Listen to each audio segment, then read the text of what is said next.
मेरी पत्नी डॉक्टर थी और रोज रोजाना रात को उसकी ड्यूटी होती थी। अचानक मेरी पत्नी को इतना पैसा आ गया। पत्नी का राज जानने के लिए मैं एक दिन उसके हॉस्पिटल गया तो हॉस्पिटल में बहुत छोटे छोटे बच्चे थे और जब पत्नी के कैबिन में गया तो मुझ पर कयामत टूट पड़ी क्योंकि मेरी पत्नी 4 डॉक्टरों के साथ रात के इस पहर मैंने जो कुछ अपनी आंखों से देखा मुझे यकीन ही नहीं हो रहा था। मेरी पत्नी जिस पर मुझे खुद से ज्यादा भरोसा था, जिसकी मोहब्बत में आंखें बंद करके यकीन करता था, उसने ही मेरे एतबार पर ऐसा वार किया था कि सब कुछ खत्म हो गया। मेरी पत्नी मरीजों के इलाज के नाम पर अपनी रातें हॉस्पिटल में गुजारा करती थी, मगर मुझे यह कभी खबर ही ना हो पाई कि वह रातों को करती क्या है। मैं तो समझता था कि वह अपने काम के प्रति जागरूक है, लेकिन हद से ज्यादा मोहब्बत और प्यार इंसान को बर्बाद करके रख देता है, जो कि मेरे साथ हुआ। मैंने आंखें बंद करके उस पर विश्वास किया था। मुझे उस पर नाज था कि वह मुझे कभी धोखा नहीं देगी। मेरी वही पत्नी ने मुझे किसी को मुंह दिखाने के काबिल नहीं छोड़ा। 4 मर्दों के साथ रात के इस पहर वह जो कुछ कर रही थी वह शायद किसी आम औरत के लिए मुमकिन नहीं था। यकीन मेरी पत्नी बड़ी बेशरम थी जो तन्हा आधी रात को अस्पताल के बंद कमरे में वह जो भी कर रही थी मैं उसके बारे में सोच भी नहीं सकता था कि वह ऐसा भी कर सकती है। यह सब देखकर मेरे लिए अपने पैरों पर खड़ा होना मुश्किल हो गया था। मैं लड़खड़ाते कदमों से हॉस्पिटल के बाहर निकला आया था। मुझमें तो इतनी हिम्मत ही नहीं थी कि मैं अपने कदमों को जाकर अपने बेजमील पत्नी को बताएं कि मैं अपनी आंखों से उसका घिनौना रूप देख लिया है। रात को अस्पताल के एक फोन कॉल पर तुरंत दौड़ना और मरीजों के नाम पर बेचैन हो जाना, मेरे लाख मना करने पर भी एक भी छुट्टी ना करना और चंद महीनों में करोड़ों रुपया कमा लेना, एक एक करके मुझे हर बात का हर एक पन्ना पलटने लगा। मेरा नाम गौरव है। मेरी और सुमित्रा की शादी को 4 साल होने वाले थे। इन 4 सालों से हमारी कोई औलाद नहीं थी, लेकिन इस बात को मुझे कोई दुख नहीं था। मेरा मानना था कि यह सब ऊपर वाले का देन है, जब लिखा होगा तो औलाद हो जाएगी। मैं अपनी पत्नी से बहुत प्यार करता था। मेरी पत्नी एक डॉक्टर थी। मुझे उस पर फक्र था। दिन हो या रात, सुमित्रा अपनी ड्यूटी से कभी पीछे नहीं हटती थी। वह एक छोटे से अस्पताल में काम करती थी। जब भी उसे अस्पताल में फोन आता, वह सब कुछ छोड़ छाड़ अपने फर्ज निभाना हॉस्पिटल पहुंच जाती। मैं और सुमित्रा अलग घर में रहते थे। हमारी ज्वाइंट फैमिली थी। फैमिली से अलग रहने का फैसला मुझे सुमित्रा की वजह से ही करना पड़ा, क्योंकि शादी के बाद उसके डॉक्टरी का आखिरी साल था और उसे रोजाना मेडिकल कॉलेज जाना पड़ता, जिस वजह से जॉइंट फैमिली में रहना मुमकिन नहीं था। सुमित्रा के प्रोफेशन को देखते हुए मैंने एक अलग घर का इंतजाम कर लिया ताकि वह अपनी पढ़ाई पूरी कर अपने डॉक्टर बनने का ख्वाब पूरा कर सके। मैं खुद एक ट्यूशन टीचर था और अपना खुद का कोचिंग सेंटर खोलकर चलाता था। मेरा काम बहुत अच्छा चलता था और हमारे घर के हालात भी बहुत अच्छे थे। लेकिन जब सुमित्रा ने अस्पताल जाना शुरू किया तो सब कुछ बदल गया। हॉस्पिटल वाले सुमित्रा को बहुत अच्छे पैकेज दे रहे थे और यह सब कुछ उसकी मेहनत की वजह से था। वह अपने सारे शौक अपनी ही पैसों से पूरा करती थी। मैं इतना कमा लेता था कि उसकी जरूरतें पूरा कर सकता था, पर वह अपने बलबूते पर ही सब कुछ करना चाहती थी। मैं उसका पति था, लेकिन फिर भी उसे मुझे कोई भी सपोर्ट नहीं चाहिए था। उसकी यह खुददारी लोगों को पसंद आई थी। मेरे दोस्त भी सुमित्रा की तारीफ करते नहीं थकते। वह कहते हैं कि यार वाइफ तेरी किस्मत बहुत अच्छी है। हम तो अपनी पत्नियों की फरमाइशों से तंग आ चुके हैं, लेकिन तुझे तो ऐसी कोई परेशानी नहीं है। और उनकी यह बात बिल्कुल सच थी। सुमित्रा ने आज तक मुझे किसी भी चीज को कोई फरमाइश नहीं की थी, लेकिन कुछ दिन बाद हमारी जिंदगी में कौन सा मोड़ आया कि सब कुछ बदल कर रह गया और मुझे पता चला कि इंसान जैसा दिखता है असल जिंदगी में जरूरी नहीं कि वह वैसा ही हो। मुझ पर ही एक ऐसी भयानक हकीकत उसे वक्त खुली जब मेरी छोटी बहन की शादी तय हुई। मेरी छोटी बहन की शादी में जब 1 हफ्ते बाकी थे और धीरे धीरे सारे रस्मों रिवाजों को निभाना जा रहा था, तब मेरी इकलौती बहन की शादी में भी सुमित्रा ने अपने काम में इस कदर व्यस्त थी कि वह एक दिन भी छुट्टी नहीं ले रही थी। इसीलिए कई महीनों से उसकी नाइट ड्यूटी थी। कभी कभी इमरजेंसी होने पर वह दिन में भी अस्पताल के चक्कर लगा लिया करती थी। मेरी माँ को इस बात की शिकायत होने लगी कि वह घर की छोटी बहू है और मेरी बेटी की किसी फंक्शन में शामिल नहीं हो पाती। मैं माँ को समझाने की बहुत कोशिश की। अगर देखा जाए तो माँ की बातें भी सच थी, क्योंकि सुमित्रा की गैर मौजूदगी ने लोगों के ताने सुनने पर मजबूर कर दिए थे। सबको यही लग रहा था कि शायद सुमित्रा और मेरी माँ की आपस में बनती नहीं है। सुनने पर मजबूर कर दिए थे, इसीलिए वह शादी के किसी फंक्शन में शामिल नहीं हुई है। अब शादी में सिर्फ 2 ही दिन बचे थे। एक दिन सुमित्रा हॉस्पिटल से आई तो मैंने उसे प्यार से समझाया कि वह अस्पताल से सिर्फ 2-3 दिन की छुट्टी ले ले, ताकि माँ की भी शिकायतें दूर हो जाए। मेरी बात सुनते ही सुमित्रा ने गुस्से आ गया और वह गुस्से में अपने हाथ से मोबाइल फर्श पर पटक दिया और कहने लगी, मैं एक डॉक्टर हूँ और अस्पताल में मरीजों की मेरी जरूरत है, और आप चाहते हैं कि इन फालतू रस्मों के चक्कर में मैं मरीजों को छोड़ दूं। सुमित्रा का यह अंदाज इस कदर जज्बाती था कि मैं खामोश हो गया। वह एक गरीब परिवार से थी और उसके पिता बीमार से पीड़ित थे, और वह सही वक्त पर उनका इलाज ना मिलने से वह इस दुनिया से चल बसे थे। शायद इसीलिए उसे मरीजों की भावनाओं की कदर थी। वह खुद कितनी ही बीमार क्यों ना होती, लेकिन मैंने उसे कभी छुट्टी लेते हुए नहीं देखा था। मरीज के लिए मुश्किल हो जाती है। हॉस्पिटल वाले मुझे इतना अच्छा पैकेज इसीलिए दे रहे हैं क्योंकि मेरा काम बहुत अच्छा है। मैं पूरी मेहनत और लगन से अपना काम कर रही हूँ। मैं एक नजर सुमित्रा पर डाली। वह हमेशा की तरह खूबसूरत और स्मार्ट लग रही थी। जब से वह डॉक्टर बनी थी, उसके फैशन और अंदाज भी चेंज हो चुके थे। लेकिन जब मैं उसे इस कदर के साथ देखा तो वह मेरे दिल में उतर जाती। मैं सुमित्रा का हाथ पकड़कर उसे तसल्ली दी कि वह आराम से अपना काम कर सकती है। माँ और घर वालों को मैं संभाल लूंगा। मेरे इस बात पर सुमित्रा ने मुस्कुराकर मेरे कंधे पर अपना सिर टिका दिया और कहने लगी, एक दिन मैं ऐसे मुकाम पर पहुंच जाऊंगी कि दुनिया मुझे हसरत से भरी निगाहों से देखेगी। मैं इतना पैसा कमाऊंगी कि मुझे किसी भी चीज के लिए तरसना नहीं पड़ेगा। मैं चाहती हूँ कि मैं ऊंचाई से उसे मुकाम पर पहुंच जाऊं जहां मेरे आगे सबका कद बहुत छोटा पड़ जाए। सुमित्रा की यह बातें मुझे बहुत अजीब लग रही थी। जब वो मरीज के लिए काम करती थी तो इतना पैसा कमाने की ख्वाहिश क्यों कर रही थी। मैं सुमित्रा से कहा कि हमारे पास पैसे की कोई कमी नहीं है, तुम गरीबों की मदद करो, मैं धीरे धीरे करके तुम्हारे सारे सपने पूरे करूंगा। मेरी बात सुनकर वह हंस पड़ी और कहने लगी, मुझे अपने दम पर कमाना है। मरीजों को ख्याल तो मैं बहुत अच्छे से रखती हूँ और पैसा तो मुझे हॉस्पिटल की तरफ से मिलता है। अच्छा बाबा, ठीक है, जो भी तुम चाहो वह करो, लेकिन सीमा की बारात में जरूर शामिल हो जाना। बाकी के दिन मैं माँ को समझा लूंगा। सुमित्रा ने मुझे वादा किया कि वह हर हाल में सीमा के शादी वाले दिन अपनी छुट्टी कर लेगी। उसकी बातों से मैं खुश हो गया था, लेकिन सीमा की शादी के दिन सब कुछ बदल गया। मेरी माँ का मूड बहुत खराब था। वह शादी से पहले ही मुझे बहुत बातें सुना रही थी। पहले ही मैं अपनी पसंद की शादी कर ली थी। अब सुमित्रा का रवैया जल्द ही आग में तेल का काम कर रहा था। माँ हर बात पर मुझे ताना सुनाती कि इससे अच्छा तू तो किसी घरेलू लड़की से ही शादी कर लेता। कम से कम वह तुझे वक्त तो देती।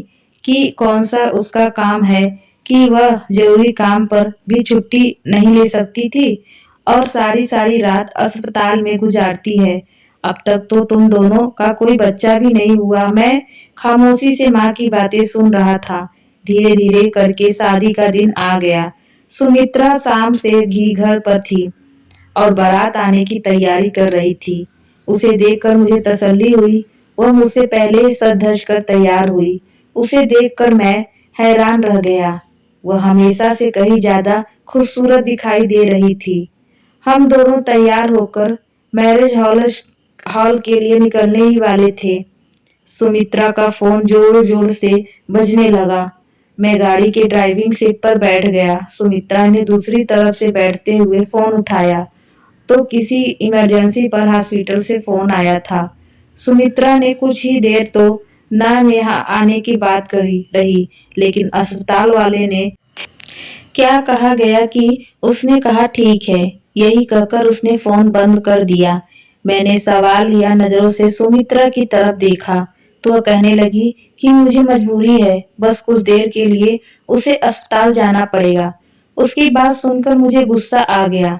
क्या हॉस्पिटल के सारे डॉक्टर मर गए हैं जो हर इमरजेंसी पर तुम्हें ही जाना पड़ता है? तुमने साफ साफ क्यों नहीं कहा कि तुम्हारे घर में शादी है और तुम नहीं जा सकती?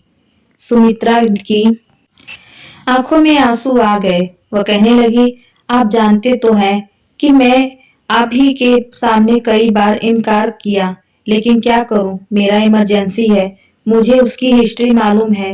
मेरा जाना बहुत जरूरी है। मैं कुछ ही देर में आ जाऊंगी। अपने घर वालों के कुछ भी बहाना कर दीजिएगा। ना चाहते हुए भी मैंने सुमित्रा पर उसे हॉस्पिटल के सामने उतार दिया और कहा कि वह जल्द से जल्द अपना काम निपटाकर शादी में आ जाएगी। मैं यही अच्छी तरीके से जानता था कि आज के दिन शादी में शामिल होना उसका बहुत जरूरी है, नहीं तो माँ मुझे बहुत सुनाएगी और मुझे कभी माफ नहीं करेगी। सुमित्रा ने कहा, हाँ वह टाइम पर पहुंच जाएगी। सुमित्रा का हॉस्पिटल छोड़कर मैं मैरिज हॉल पहुंचा तो वहां तकरीबन सभी मेहमान आ चुके थे। थोड़ी ही देर में बारात भी आ गई और मां और बड़ी भाभी मुझसे कई बार सुमित्रा के बारे में पूछ चुके थे। मैंने यह कर उन्हें चुप करवा दिया कि पार्लर में उसे टाइम लगेगा। जैसे ही वह तैयार हो जाएगी एक फोन करेगी, मैं उसे जाकर ले आऊंगा। माँ मेहमानों में व्यस्त हो गई तो मेरी जान में जान आई, नहीं तो उनके सवालों के जवाब देकर मैं थक चुका था। बारात आ चुकी थी। घर के सभी लोग बारात में मौजूद थे। अगर कोई नहीं था तो वह थी सुमित्रा। मेरी माँ ने कहर बरसाती नजर मुझ पर डाली तो मुझे लगा कि मैं शर्म से जमीन में गिर जाऊंगा। मेरी माँ जान गई थी कि मैं उनसे झूठ बोला हूँ और यही एक बात मेरा सर झुकाने के लिए काफी था। मैंने कई बार सुमित्रा को फोन मिलाया, लेकिन ना जाने वो कहाँ बिजी थी कि उसने मेरा फोन नहीं उठाया। जयमाल से लेकर शादी भी हो गई। सभी मेहमान खाना भी खा चुके थे। सीमा का ससुराल वालों ने कई बार मुझे सुमित्रा के बारे में पूछा, लेकिन मैं उन्हें क्या जवाब देता। सभी रिश्तेदार और अगल बगल के लोगों ने यकीन हो गया था कि मेरी माँ के साथ उसकी बनती नहीं है, इसीलिए वह शादी में शामिल नहीं हुई। सीमा की विदाई के वक्त उसकी सासू माँ कहने लगी कि आपकी छोटी बहू डॉक्टर है, अच्छी बात है, लेकिन कम से कम अपनी ननद की शादी में तो आ जाती। सीमा की सास की बात सुनकर मेरी माँ का सर झुक गया। सीमा की विदाई के बाद माँ ने मुझसे कहा कि तेरी पत्नी की वजह से आज मुझे लोगों के सामने बहुत शर्मिंदा होना पड़ा। जितनी मुंह उतनी बातें। हर को सही यही सवाल कर रहा था कि ऐसा कौन सी डॉक्टर है कि उसे एक दिन भी छुट्टी नहीं मिल सकती। मेरी बेटी का नया नया ससुराल है, वह लोग भी इस बात को लेकर उससे ना जाने कितने सवाल करेंगे। तेरी पत्नी एक शादी में शामिल ना हो सकी, वह हमारे मरने पर भी नहीं आएगी। माँ का गुस्सा बिल्कुल जायज था और सच तो यही था कि आप मुझे भी सुमित्रा के ऊपर अब बहुत गुस्सा आ रहा था। क्या हो जाता अगर एक दिन वह हॉस्पिटल नहीं जाती और उसकी जगह उसके मरीज को कोई और डॉक्टर देख लेता। मेरी माँ की बातों और लोगों के सवालों ने मेरे अंदर आग लगा दिया था। सुमित्रा ने एक बार भी मेरा फोन नहीं उठाया था। मैं शादी हॉल से निकलकर सीधे हॉस्पिटल पहुंच गया। आज तक मेरा हॉस्पिटल के अंदर जाने का इत्तेफाक नहीं हुआ था।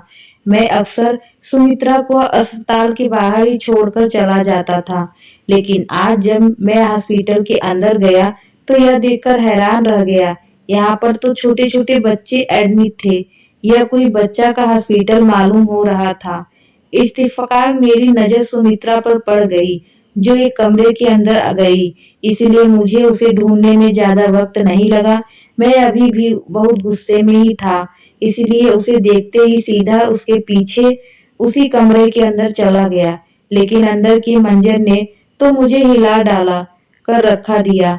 कमरे के अंदर सुमित्रा अकेली नहीं थी, बल्कि उसके साथ चार मर्दे थे, और जो कुछ भी उनके बीच चल रहा था वो देखना और सुनने के बाद मेरा दिल धड़कना ही भूल गया था।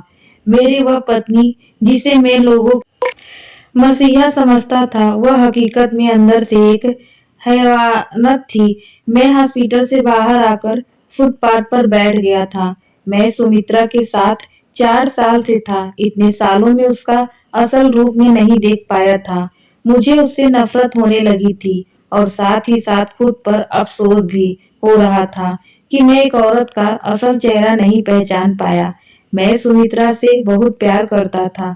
उसकी खातिर मैंने अपनी माँ को भी नाराज किया था। आज भी मैं अपनी बहन की बारात में सारे वक्त झूठ बोलता रहा, और सच्चाई सामने आने पर भी मैंने सुमित्रा का कोई बढ़ाने की कोशिश की थी कि वह बहुत मजबूरी में हॉस्पिटल गई है। लेकिन सच्चाई जानने के बाद मुझे कि मैं एक ऐसी औरत के साथ अपनी जिंदगी गुजार रहा था जो औरत कहलाने के लायक नहीं है। मैं जान गया था कि भगवान ने हमारी झोली में औलाद का सुख क्यों नहीं डाला था। माँ बना सुमित्रा जैसी औरतों के नसीब में नहीं होता, जो दूसरे की औलाद से खिलवाड़ करती है। इसीलिए शादी के 4 साल बाद भी हम दोनों बिना औलाद थे। बहुत सोचने और समझने के बाद मैंने सीधे पुलिस को फोन लगाया और उन्हें सारी हकीकत बता दी। पुलिस वाले तुरंत मौके पर पहुंच गए थे और उन 4 मर्दों के साथ सुमित्रा को भी गिरफ्तार कर लिया। मैं उनके सबके खिलाफ गवाही देने के लिए तैयार था, क्योंकि मैंने सारी हकीकत अपनी आंखों से देखी थी। वह चारों मर्दे मेरी पत्नी सुमित्रा साथ मिलकर एक मासूम बच्चे का गुर्दे निकालने की तैयारी कर रहे थे।